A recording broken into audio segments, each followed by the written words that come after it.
চারিদিকে শুধু অন্ধকার আর হতাশা, কোনো জায়গায় আশ্রয় নেই, নেই কোনো তার জন্য ঠাঁই। বন্ধু ট্রাম্প যেন তাকে একের পর এক হুমকি দিচ্ছে, তাই সে কোথায় যাবে এখন?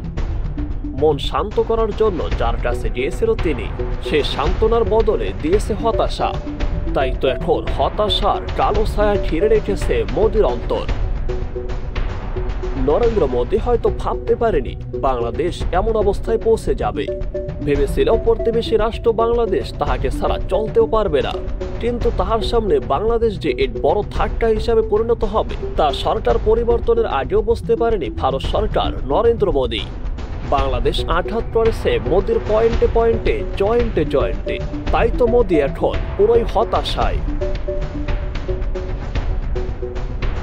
দিন যতই যাচ্ছে ভারতের প্রধানমন্ত্রী নরেন্দ্র মোদীকে ঘেরাস করেছে হতাশার এক চরম অন্ধকার। বন্ধু ট্রাম্প থেকে পাচ্ছেন একের পর এক ধাক্কা, টানতে পারছেন না প্রতিবেশী কোনো দেশকে, এমনকি আয়ত্তেরই সেভেন সিস্টার রাজ্য। এত সবকিছুর মধ্যে মোদীর কপালে আর একটু চিন্তার ভাঁজ জুড়ে দিয়েছিল বাংলাদেশ তুরস্ক প্রতিরক্ষা সহযোগিতা। বিষয়টি প্রতিবেশী ভারতের জন্য ঠিক কতটা বড় হুমকির হতে পারে তা বুঝতে বাকি নেই ভারতের প্রধানমন্ত্রী নরেন্দ্র মোদীর। তুরস্কের প্রেসিডেন্ট রিসেপ তাইপ এরদোয়ান, বলা হয় যতটা তিনি জনপ্রিয় ঠিক ততটাই তিনি ভয়ানক। বাংলাদেশের পাশে তার অবস্থান পাল্টে দিতে পারে বাসার দা। সম্প্রতি তুরস্কের বাণিজ্য মন্ত্রী প্রফেসর ডক্টর ওমর মেলাতের নেতৃত্বে একটি প্রতিনিধি দল বাংলাদেশ সফর করেছে। রাষ্ট্রীয় অতিথি ভবন যমুনায় প্রধান উপদেষ্টার সঙ্গে সাক্ষাৎকারে তুরস্কের বাংলাদেশের প্রতিরক্ষা শিল্পে স্থাপন, প্রযুক্তি স্থানান্তর, বিনিয়োগ বৃদ্ধি এবং বাংলাদেশের যুবশক্তিকে কাজে লাগানোর আহ্বান জানিয়েছেন প্রধান উপদেষ্টা, আর তাতে সম্মতিও জানিয়েছেন তুরস্ক। ভারতের প্রধানমন্ত্রী নরেন্দ্র মোদী নিজেকে বিশ্বনেতা ভাবতেই ভালোবাসেন।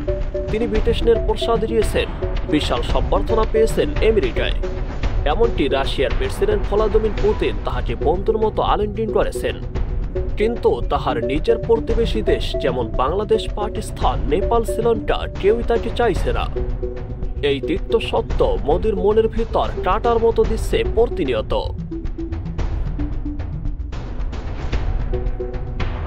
বাংলাদেশ সফরের পর তুরস্কের বাণিজ্য মন্ত্রী প্রফেসর ডক্টর ওমর বেলাত বলেন, বাংলাদেশ এবং তুরস্ক টেক্সটাইল শিল্প ছাড়াও অন্যান্য ক্ষেত্রে সহযোগিতা বৈচিত্র্যময় করতে পারে। তিনি আরো বলেন, প্রতিরক্ষা শিল্প, স্বাস্থ্যসেবা, ফার্মাসিউটিক্যালস এবং কৃষি যন্ত্র খাতে অর্থনৈতিক সহযোগিতার সুযোগ রয়েছে। তুরস্কের বাণিজ্য মন্ত্রী আরো বলেন, বাংলাদেশের আমদানির ক্ষেত্রে ভারত এবং অন্যান্য বাজারের জায়গা নিতে পারে তুরস্ক। অর্থনৈতিক এবং সামাজিক সব ক্ষেত্রেই হতে পারে সহযোগিতা।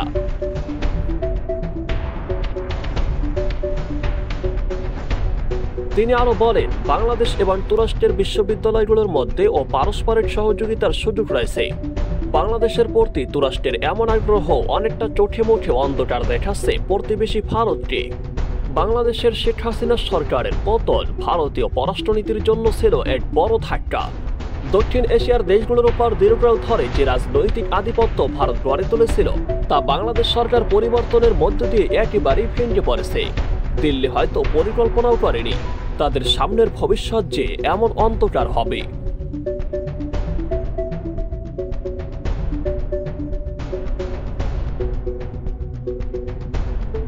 এমনটি বাংলাদেশের রাজনৈতিক পট পরিবর্তনের ফলে ভারত সরকারের মধ্যে দেখা দিয়েছে এক চরম হতাশা। যে রাষ্ট্র এক সময় বন্ধুত্ব পরিণত ছিল, সেই রাষ্ট্র যে এত তাড়াতাড়ি হুমকি হিসাবে পরিণত হবে তা এখন ভাবতেও পারছে না প্রতিবেশী রাষ্ট্র ভারত।